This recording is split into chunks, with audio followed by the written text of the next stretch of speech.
Cuts पडते तुझ्या हाताला? हो हे बघ. दाखव. तर मंडळी सांगा, ह्या झाडावरचे कट्स भारी आहेत का हे कट्स भारी आहेत? माझ्या हातावर कॉमेंट मध्ये सांगू शकता. माझ्या हातासारखं झाड आहे रे. लोणार सरोवराच्या जतनासाठी व संरक्षणासाठी या ठिकाणास अभयारण्य म्हणून घोषित केले आहे.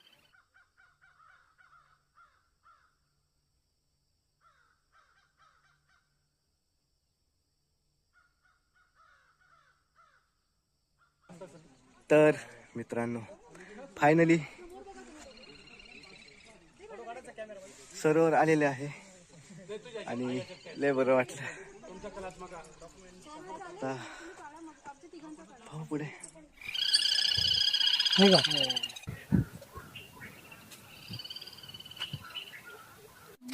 पद्यपुराण व स्कंदपुराण यासारख्या प्राचीन ग्रंथामध्ये लोणार सरोवराचा उल्लेख केला आहे आणि त्या ग्रंथामध्ये या सरोवरास विराज तीर्थ या नावाने संबोधित केले आहे.